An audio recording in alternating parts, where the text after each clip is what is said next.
Hello good morning guys, welcome to my vlog. आज हामी आइरहेको मोफला पॉइन्ट होइन। अहिले चाहिँ यहाँ हामी टाउको नुहाउन आइरहेछौँ। यता चाहिँ गोठाला बस्दो रहेछन्। जस्तो यो पिरल चोरेर ल्याएर गाइज आगो बाल्ने गरे कि यहाँ उता तल त्यो खोला हो, यहाँको भ्यू हेर्न सक्नुहुन्छ। परिसुद एउटा मन्दिर छ, ल मन्दिर छ अगाडि हिँडिरहेछन् केटाहरू, पछाडि हामी हिँडिरहेको छ। लगायत अब खोला पनि नजिकै आउनु लाग्यो, पुग्न लाग्यो। आग जलाएको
तिमीलाई चाहिँ टाढा दियो, सम्बन्ध ठिकै दियो, किन अर्को लियो, भरेर लास मलाई जिन्दगी चाहिँ कता नै अर्नो टक्क नपर्छ नमिले, मुटुमा चोट पर्दा नपर्छ मान्छे नमिले, नाइयो छैन न तस्बिर नै नमिले, कति त रानीको त्यो राजाले चाहिँ बग्नु पर्ने कि कुरा गर्नु हेर छोडी जाने जातिको, म पनि उहीतिर पाला केन साथीको, पढाउन पाठ मलाई एक गल्ती नै काफी भयो, यस्तो गल्ती गर्यो कसम लायक छैन माथिको, भावनामा डुबेको छु निन्द्रा छैन रातभरि, मनमा छ पुष्ट मात्र कुरा आउँछ नाना थरी, के पायो कसम तिमीले मायाको यो जान बिचारी आसिरहने बस्ने गर्छु मोटु माटे ढुङ्गा राखी।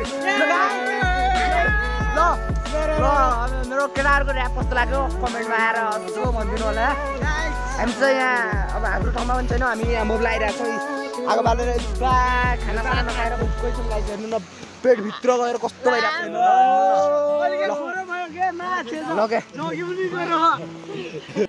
ल हामी चाहिँ टाउको नुहाएर फर्किसक्यौँ, देख्नु सक्नुहुन्छ अगाडि गइरहेको छन् केटाहरू, पछाडि पनि आइरहेको।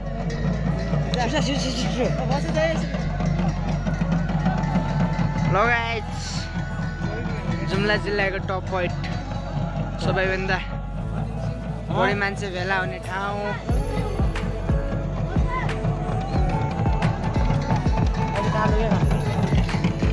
मान्छे अहिले यहाँ थोरै लिङ्गा हाल्ने बेला छन्, अहिले पछि पढ्छौँ चाहिँ आउँछन् होला। माथि त्यहाँ बसिरहेको त्यता बसेस छन्, यता छन्, यहाँ तल पनि छन्।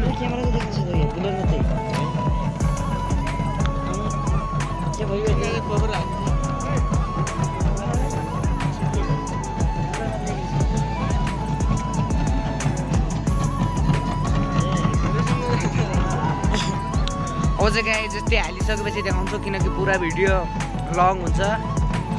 यति लिङ्ग हालिसकेपछि देखाउँछौँ, हेर्नु होला।